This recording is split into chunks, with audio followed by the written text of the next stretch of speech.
അന്താരാഷ്ട്ര വേദികളിൽ കാന്തപുരം ഉസ്താദിന്റെ കൂടെയുള്ള യാത്രാനുഭവങ്ങൾ പങ്കുവെക്കുന്ന ഡോക്ടർ ഹുസൈൻ സഖാഫി ചുള്ളിക്കോട് എഴുതിയ 1021 ലക്കം റിസാല വാരികയിൽ പ്രസിദ്ധപ്പെടുത്തിയ ലേഖനത്തിൽ നിന്നെടുത്ത ഭാഗത്തിന്റെ ശബ്ദാവിഷ്കാരം.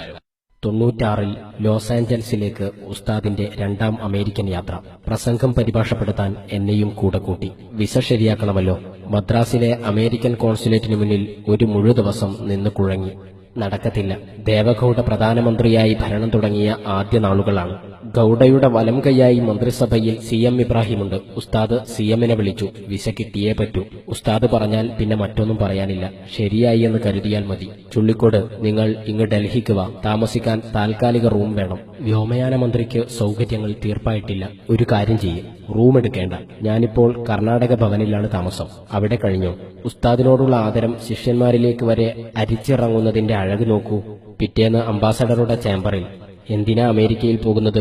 എന്റെ ഗുരുവിനെ അവിടെ പ്രഭാഷണമുണ്ട്, അത് പരിഭാഷപ്പെടുത്താൻ. ആഹാ, എന്നാൽ താങ്കൾ മാത്രം വിസ തന്നാൽ ചെന്ന് പ്രസംഗിച്ചു പോരുമോ? ഇല്ല, ഞാൻ ഗുരുവിന്റെ സേവകനായി കൂടെ ചെല്ലുകയാണ്. ഗുരു പോകുന്നില്ലെങ്കിൽ പിന്നെ എന്റെ കാര്യവും ഉദിക്കുന്നേയില്ല. ഓ, ഗുരുശിഷ്യബന്ധം അത്ര സുദൃഢമാണോ? വിസ കിട്ടി, അൽഹംദുലില്ലാ. ലോസ് ആഞ്ചൽസിൽ ലോകത്തെ വ്യത്യസ്ത രാജ്യങ്ങളിൽ നിന്നുള്ള പണ്ഡിതർ അണിനിരക്കുന്ന വിവിധ സെഷനുകൾ നടക്കുകയാണ്. എല്ലാവരും ഭംഗിയിൽ പേപ്പറുകൾ അവതരിപ്പിക്കുന്നു. കൂട്ടത്തിൽ ഒരു സെഷൻ ത്വാഹ റസൂലിന്റെ അപ്രമാദിത്വം എന്ന വിഷയത്തെക്കുറിച്ചാണ്. ഷെയ്ഖുനായുടെ ഇഷ്ടവിഷയം. വിഷയാവതരണം കഴിഞ്ഞു. ഇനി ചർച്ചയാണ്. സദസ്സിൽ നിന്നൊരു ചോദ്യം. അബസ വതവല്ലായുമായി ബന്ധപ്പെടുത്തിയാണ് ചോദ്യം. ജോർദാനുകാരനായ ഒരു പണ്ഡിതനാണ് ചെയർമാൻ. 1-2 മറുപടികൾ വേദിയിൽ നിന്ന് വന്നു. പക്ഷേ സദസ്സ് തൃപ്തരായില്ല. ഉസ്താദിന്റെ ചെവിയിൽ ഞാൻ പറഞ്ഞു, ഇതിന് മറുപടി ഉസ്താദ് തന്നെ പറയണം. എങ്കിൽ നീ ചെന്ന് അധ്യക്ഷനോട് സമ്മതം ചോദിച്ചു നോക്കൂ. ചെന്നു ചോദിച്ചു. ഈ ചോദ്യത്തിന് വേറിട്ടതും സംതൃപ്തവുമായ മറുപടി പറയാൻ പറ്റുന്ന ഒരു പണ്ഡിതൻ ഇരിപ്പുണ്ട്. അങ്ങ് സമ്മതിക്കുകയാണെങ്കിൽ അദ്ദേഹം മറുപടി പറയും. അധ്യക്ഷൻ ഉസ്താദിനെ ക്ഷണിച്ചു. ഉസ്താദ് വേദിയിലെത്തി.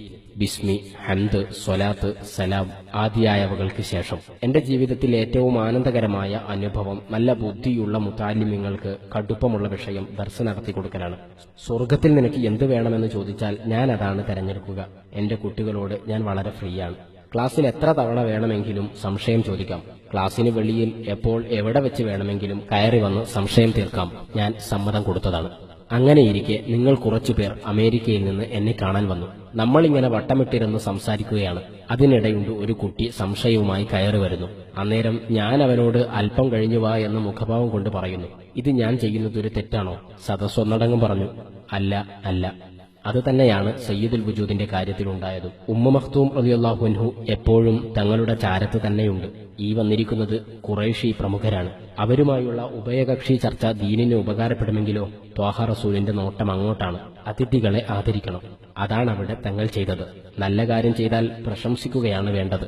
അതാണ് അള്ളാഹു ചെയ്തതും. ഈ ആയത്ത് സത്യത്തിൽ ദമ്മല്ല, മദ്ഹാണ്. ഉസ്താദ് പറഞ്ഞു നിർത്തിയപ്പോൾ സദസ്സിൽ തക്ബീർ. ഉടനെയുണ്ട് കുറച്ച് ചെറുപ്പക്കാർ കയറി വരുന്നു. കാനഡക്കാരാണ്. വന്ന കാര്യം മറ്റൊന്നുമല്ല, ബ്രിട്ടീഷ് കൊളംബിയയിലെ വാൻകൂവറിൽ പിറ്റേന്ന് ഒരു മഹാസമ്മേളനം നടക്കുന്നുണ്ട്. അതിന്റെ സംഘാടകർ കൂടിയാണവർ. അവർക്ക് നാളെ ഉസ്താദിനെ കാനഡയിലേക്ക് കിട്ടണം.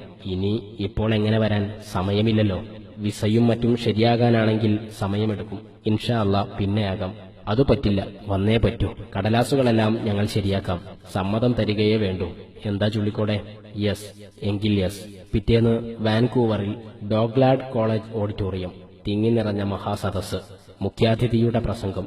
അന്നു തുടങ്ങിയ ആ കനേഡിയൻ ബന്ധമാണ് മദീനത്തുനൂറിന്റെ കാനഡ ഹൌസും മറ്റും വരാൻ കാരണമായത്.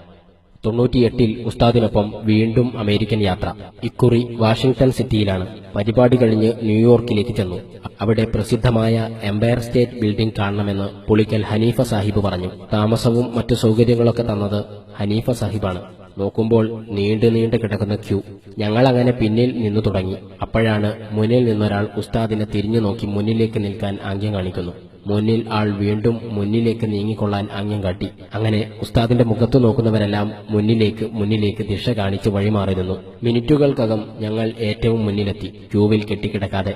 പലർക്കും ഉസ്താദിന്റെ വെള്ള വസ്ത്രവും തലപ്പാവുമൊക്കെ കണ്ടപ്പോൾ ഒരു കൗതുകം, ഒരാദരം. പലരും കൂടെ നിന്ന് ഒരു ഫോട്ടോക്ക് പോസ്റ്റ് ചെയ്യാമോ എന്ന് പോലും ചോദിച്ചു. സൗത്ത് ആഫ്രിക്കയിൽ അന്തർദേശീയ ഫിഖ്ഹ് സമ്മേളനം നടക്കുകയാണ്. അതിനിടെ സദസ്സിൽ സംഘാടകർ ഇന്ത്യാ വിഭജനത്തെക്കുറിച്ചുള്ള ഡോക്യുമെന്ററി പ്രദർശിപ്പിച്ചു. ഇന്ത്യാ വിഭജനം ചിന്നയുടെ സ്വപ്നമായിരുന്നെന്നും ഇന്ത്യ വിഭജിതമായതിനാലാണ് ഇവിടെ മുസ്ലിങ്ങൾ എണ്ണം കുറഞ്ഞത്. അല്ലായിരുന്നെങ്കിൽ ഇന്ത്യൻ മുസ്ലിങ്ങൾ ശക്തരായിരിക്കുമെന്നൊക്കെ ആ ഡോക്യുമെന്ററിയിൽ പറയുന്നു. ഇതോടെ പാകിസ്ഥാനികളായ സദസ്യർ ഒച്ചവെച്ചു. സഭ അലങ്കോലപ്പെട്ടു. പെട്ടെന്ന് ഘനഗാംഭീര്യമുള്ള ശബ്ദം മുഴങ്ങിക്കേട്ടു.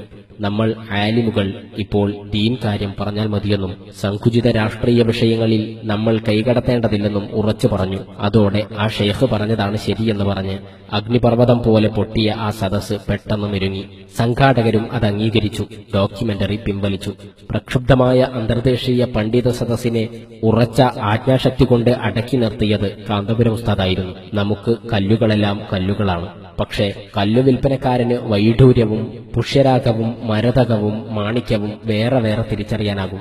ഉസ്താദിനെ അவ்விധം നമ്മളൊന്നും കാണാത്ത രൂപത്തിൽ പലരും തിരിച്ചറിഞ്ഞ ഒരുപാട് അനുഭവങ്ങളുണ്ട്. അന്താരാഷ്ട്ര സൂഫി സമ്മേളനം നടക്കുന്നു ഈജിപ്തിൽ. അത്തസവുഫ് അൽ അസീൽ വദ്ദക്കീൽ, ആത്മീയത നെല്ലും പതിരും. ഇതാണ് വിഷയം. റയീസുൽ ജാമിയ ഡോക്ടർ അഹമ്മദ് ഉമർ ഹാഷിം അന്ന് സദസ്യരോട് പറഞ്ഞു, ഈ സൂഫി സമ്മേളനത്തിൽ അധ്യക്ഷനാകാൻ അനുയോജ്യനായ ഒരു പണ്ഡിതനുണ്ട്. ഇന്ത്യയിൽ നിന്നുള്ള ഷെയ്ഖ് അബൂബക്കർ അഹമ്മദ്. ഉസ്താദിനെ മനസ്സിലാക്കിയിട്ടാണ് അലി ജുമുഅ ഇവിടെ വന്നത്. മാലിക്കി, ഷദ്ദാദ്, ഉമർ ഹഫീൽ, ഹാഷിം ജിഫ്രി, ഉമർ കാമിൽ തുടങ്ങിയവരെല്ലാം ഉസ്താദിനെ ഉള്ളാലെ അറിഞ്ഞു വന്നവരാണ്.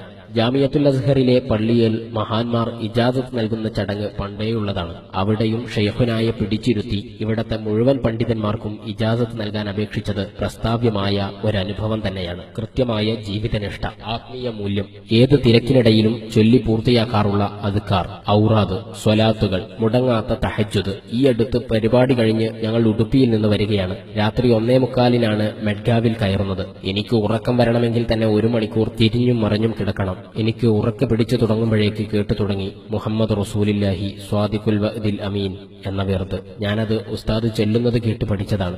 സമയം നോക്കുമ്പോൾ 4 മണി.